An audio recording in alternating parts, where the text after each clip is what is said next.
రోజురోజుకు పెరుగుతున్న రసాయన ఎరువుల వాడకంతో భూసారం దెబ్బతింటోంది. ఇది గమనించిన సర్కారు వరికి ముందు పచ్చిరొట్ట ఎరువుల వాడకాన్ని ప్రోత్సహిస్తోంది. ఈ నేపథ్యంలో నిర్మల్ జిల్లా రైతులు తమ పొలాల్లో జీలుగా, జనుము, పిల్లి పెసర వంటి పచ్చిరొట్ట పంటలను సాగు చేస్తున్నారు.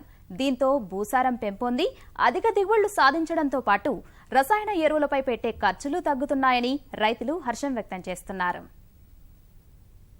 ఏటికేడు సాగులో రసాయన ఎరువుల వాడకం మితిమీరుతోంది. దీంతో భూసారం తగ్గుతోంది.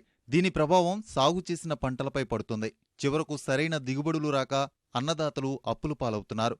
వేలల్లో ఖర్చు చేసి రసాయన ఎరువులు చల్లుతున్న రైతులు ఇప్పుడిప్పుడే సేంద్రియ ఎరువుల వైపు మొగ్గు చూపుతున్నారు. భూసారం పెంచుకునేందుకు 50% రాయితీతో వ్యవసాయ శాఖ అందిస్తున్న జీలుగా, పిల్లి పెసర, జనుము విత్తనాలను నిర్మల్ జిల్లా రైతులు విత్తుకున్నారు. ఇప్పుడిప్పుడే పూత దశకు చేరిన పంటను పొలంలో కలియదున్నుతున్నారు. వరికి ముందు పచ్చి రొట్ట సాగు ఆశాజనకంగా ఉందని కర్షకులు చెబుతున్నారు. జీలుగు వలన చాలా ఉపయోగాలు ఉన్నాయి కాబట్టి జీలుగు వేయడం జరిగింది.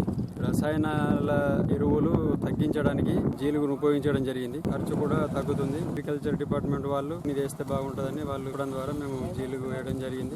జీలుగు వేయడం వలన 2-3 సంవత్సరాల నుంచి వరి ధాన్యం దిగుబడి ఒక 5-6 క్వింటాల వరకు ఎక్కువ వస్తున్నది. కలుపు మొక్కలుగా తక్కువ అవుతున్నది. ఇది రైతులకు ఎంతో మేలు చేస్తున్నది. ఈ జీలుగు వాడడం వలన రసాయన ఎరువులు సుఖ తక్కువ 2 సంచులు వేసి డిఏపి ఒక సంచితో సరిపోతుంది. కలుపు మొక్కలుగా తక్కువ అవుతున్నాయి.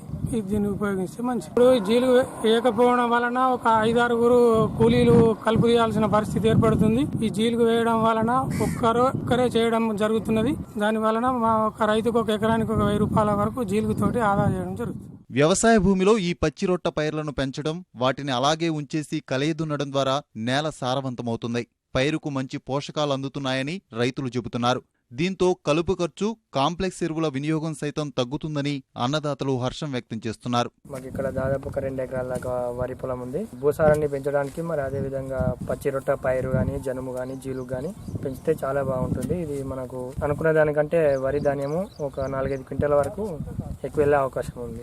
మరి జనుము గాని వేసినట్టయితే రసాయనాలు కాకుండా మన సేంద్రియ ఎరువుల ద్వారా చాలా లాభదాయకంగా ఉంటుంది. మేము ఇక్కడ పొలం నాట్లు వేయడం జరుగుతుంది. నెల క్రితము జీలుగు వేసుకొని దాన్ని మొత్తం కేజీలతో దొక్కేయడం వల్ల మాకు భూసారం అనేది ఎక్కువ పెరుగుతుంది. దాంతోపాటు మాకు మిగతా ఎరువులు అనేవి వేయకుండా చాలా పొదుపు అవుతుంది. భవిష్యత్తులో కూడా ఎటువంటి ఖర్చు అనేది తగ్గి దిగుబడి కూడా అనుకున్న దానికంటే ఎక్కువ వస్తుంది. ఇప్పటికైతే ఇది బాగుంది. జీలుగు వల్ల చాలా దిగుబడి వస్తుంది. ఈ పచ్చిరొట్ట ఎరువులను భూమిలో కలియదున్నటం వల్ల భూమి గుల్లగా మారి నేలలోకి నీరు ఇంకే గుణం పెరుగుతుంది. నేలలో సేంద్రియ పదార్థం పెరగడంతో సాగు చేసిన పంటల్లో ఉత్పాదకత సామర్థ్యం పెరుగుతుందని వ్యవసాయ అధికారి తెలిపారు.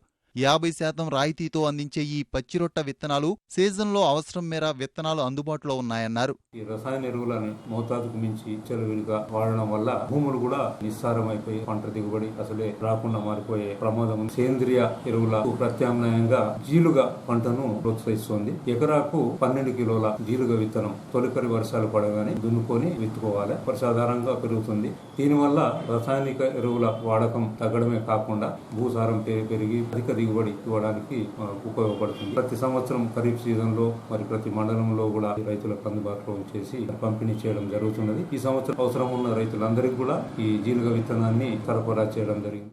జీలుగా, జనుము, పిల్లి పెసర విత్తనాలు అందించిన వ్యవసాయ శాఖ అధికారులు తమ పంటలను ఎప్పటికప్పుడు పర్యవేక్షించి సలహాలు, సూచనలు అందించాలని కర్షకులు కోరుతున్నారు.